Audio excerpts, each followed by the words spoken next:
Esok hari, Polda Metro Jaya akan membuat simpulan tentang fakta-fakta kematian diplomat Arya Daru Pangayunan. Kami akan diskusikan ini mengingat sejauh mana kemudian kita menakar polisi akan mengungkap misteri kematian ini. Sudah bergabung di studio Kompas TV, Kabareskrim Polri periode 2009-2011, Komjen Pol Purnawirawan Ito Sumardi. Pak Ito, apa kabar Pak? Malam. Baik, terima kasih sudah mau bergabung dan datang ke studio Kompas TV kali ini.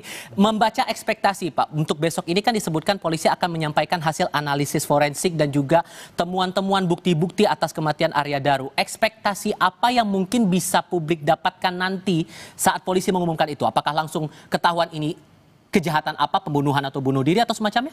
Ya, kan begini. Pada saat pertama dulu pernah saya sampaikan, kematian itu kan ada yang wajar, tidak wajar.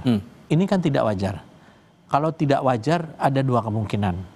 Apakah yang bersangkutan bunuh diri ataukah yang bersangkutan dibunuh?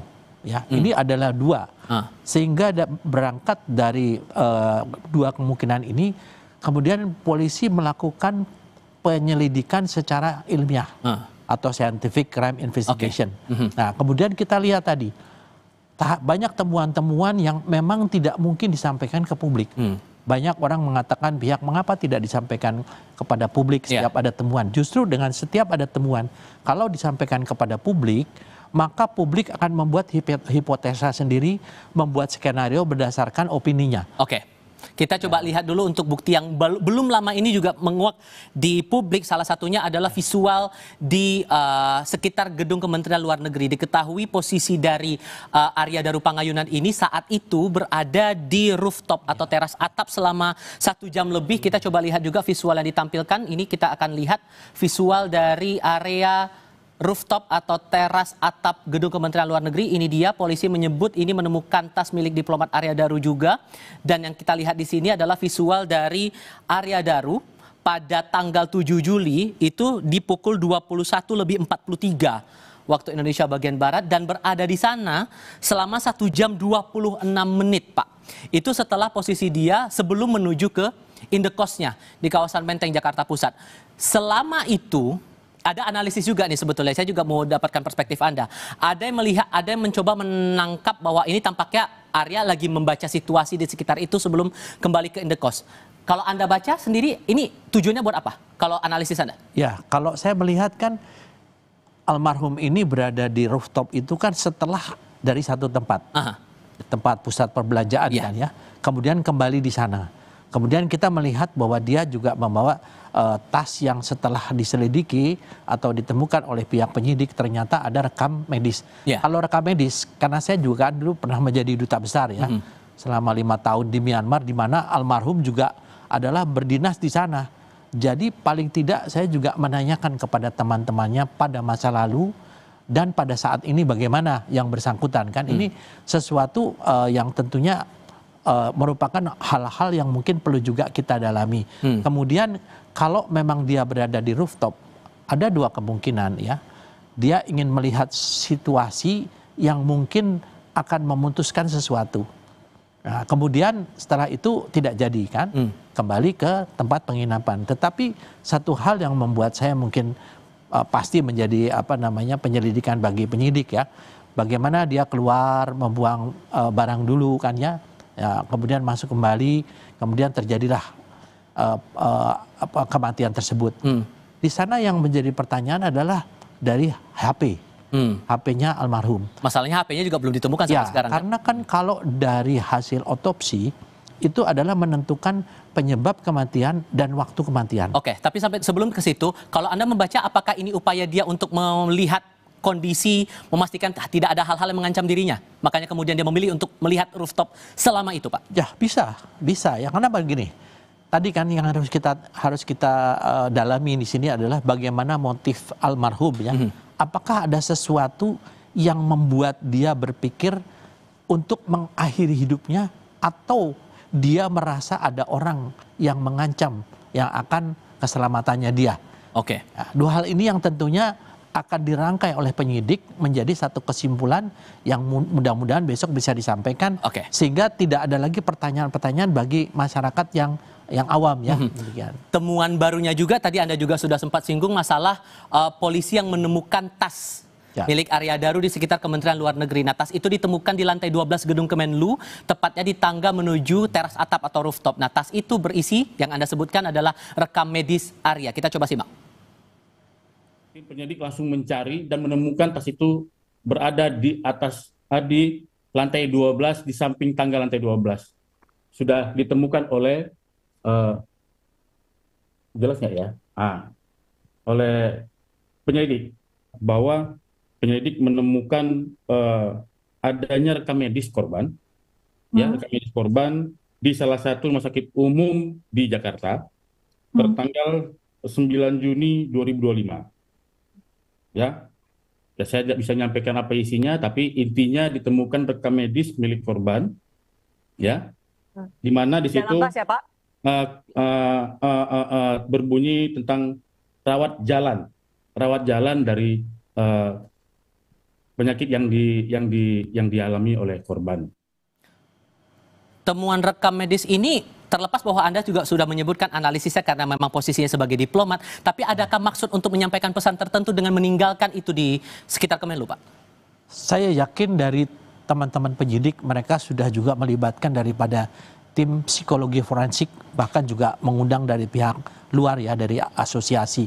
Nah di sana juga kan kalau orang ingin mengakhiri hidupnya sendiri, itu juga ada tanda-tanda yang ditinggalkan. Nah ini kan satu hal yang menarik, mengapa tas ini harus ditinggalkan di sana?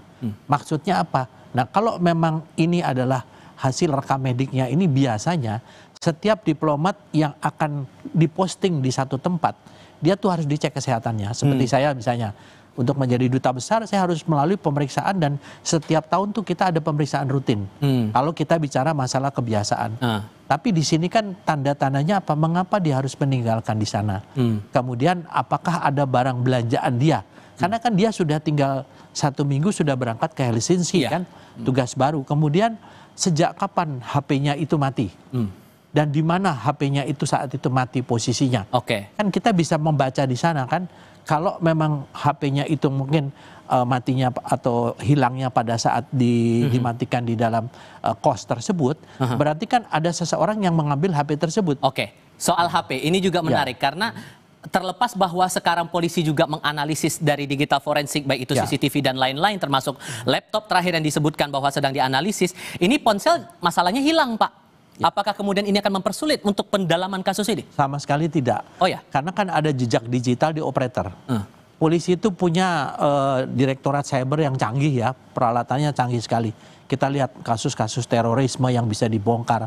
Kita tidak perlu ada fisiknya dari HP tersebut. Nanti akan diteliti jejak digitalnya. Apakah ada komunikasi antara almarhum dengan siapa? Dengan keluarganya kah? Dengan teman-temannya kah? Dengan seseorang kah? Atau mungkin di sana bisa disampaikan pesan-pesan yang menunjukkan bahwa yang bersangkutan itu merasa terancam. Atau sebaliknya ada pesan-pesan yang menunjukkan bahwa almarhum itu merasa putus asa, sudah putus asa. Tapi secara logika menurut saya ya, karena yang bersangkutan akan mendapatkan posting di tempat yang lebih baik, biasanya itu merupakan dambaan daripada diplomat nih untuk kembali diposting keluar. Karena kan dari segi kesejahteraan sosialnya jauh lebih besar daripada dia bertugas. Penugasannya levelnya berbeda begitu ya? Pastilah. Itu kira-kira itu yang pasti akan didalami. Sehingga nanti kalau misalnya ada 2 kemungkinan tadi ya ditanyakan, kalau yang bersangkutan itu mengakhiri hidupnya sendiri, yang harus didalami penyebabnya apa? Karena ada seseorang merasa berdosakah? Atau dia merasa terancamkah? Atau mungkin ada sesuatu penyakit yang membuat seseorang itu merasa putus asa. Kalau misalnya tidak, tentunya ada seseorang yang memang mengakhiri hidupnya dan ini tentunya harus ditelusuri menjadi pekerjaan rumah ke depan setelah pengumuman siapa pelakunya. Termasuk juga yang menarik di sini karena selama ini kan kita melihat visual di CCTV sekitar Indekos hanya satu sisi begitu Pak, di area luarnya saja. Dan belum lama ini video amatir detik-detik penemuan diplomat Kementerian Luar Negeri Arya Daru Pangayunan yang lebih dekat lagi visualnya itu sudah beredar. Nah video ini menunjukkan saat penjaga Indekos ini menemukan jasad Arya di dalam kamarnya. Nah ini dia Pak. Yang Anda lihat ini sekarang juga saudara adalah kondisi saat penjaga Indekos masuk ke dalam kamar Arya.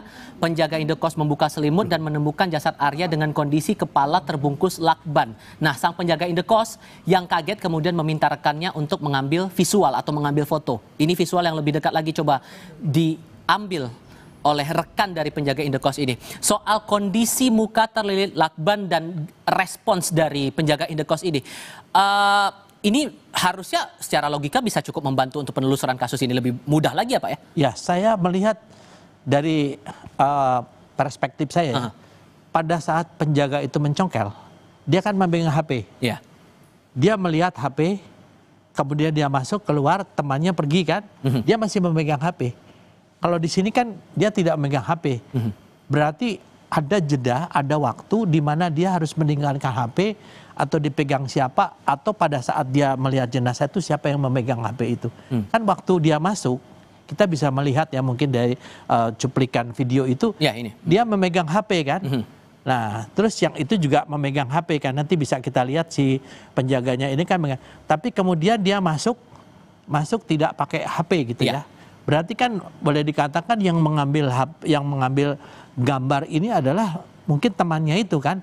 Temannya itu siapa? Tentunya pasti sudah diminta keterangan oleh teman-teman penyidik ya. Demikian.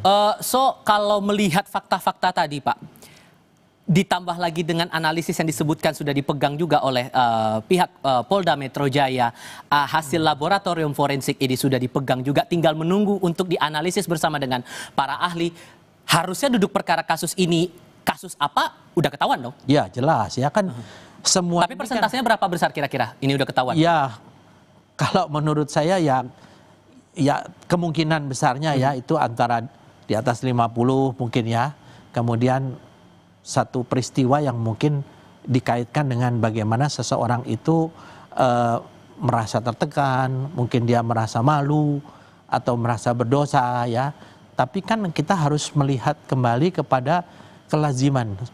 Kalau seseorang mengakhiri hidupnya itu dalam keadaan terbungkus plastik kemudian dilakban, apakah masih punya kesempatan buat yang bersangkutan itu misalnya untuk masuk tangannya ke dalam selimut, ini rapi gitu ya. Nah, karena semua ini bisa saja terjadi. Kalau dikatakan pintu itu terkunci dari dalam, itu ada beberapa orang yang menyampaikan pendapatnya itu dengan sangat mudah bisa dilakukan. Saya sependapat. Ya, karena berbagai kemungkinan ini dikaitkan. Jadi ibaratnya tadi yang di Kemlu itu termasuk dari pusat perbelanjaan itu satu puzzle. Puzzle lainnya adalah hasil forensik. Puzzle lainnya adalah hasil digital forensik yaitu dari CCTV maupun dari HP, pembicaraan HP. Tapi dari sekian banyak itu yang jadi titik balik bahwa ini kasus udah jelas kasus apa, dari bukti yang mana Pak? Ya, yang jelas daripada otopsi. Karena kan otopsi itu menentukan penyebab matinya orang itu dan waktunya. Kalau misalnya yang bersangkutan dari hasil pemeriksaan torak misalnya ya, itu dari paru-paru, dia seperti orang tenggelam. Dia sudah meninggal sebelum dilak berarti itu kasus pembunuhan 100% ya. Tapi kalau misalnya yang bersangkutan itu meninggal karena kehabisan napas karena tertutup, ada dua kemungkinan. Apa tuh? Yang bersangkutan itu mengakhiri hidupnya atau diakhiri hidupnya oleh seseorang. Keyakinan Anda lebih besar cenderung kemana? Saya tidak bisa mengatakan karena bagi saya 50-50 ya. Tentunya kan setiap orang punya persepsi sendiri ya, punya perspektif sendiri. Saya pun juga sebagai mantan penyidik, saya juga punya perspektif. Tapi bagaimanapun juga saya melihat kerja daripada anggota Polda Metro ini luar biasa. Kenapa? Dari jejak digital ini diikuti sampai mendapatkan rekaman CCTV yang ada di Kemlu. Itu diperoleh dari penelusuran jejak digital loh, sampai dari satu pusat perbelanjaan, dia kembali ke sana gitu kan. Harusnya dalam 2 minggu proses ini yang telah dilakukan oleh polisi tidak membuat kasus ini jadi abu-abu, dan berharap besok ada kejelasan di balik kasus ini. Pak Ito, terima kasih banyak ya Pak, sudah mau berbagi pandangan bersama kami kali ini dan sudah mau datang ke studio Kompas pada malam hari ini. Kami akan lanjutkan dengan topik lainnya usai jeda saudara, termasuk Jokowi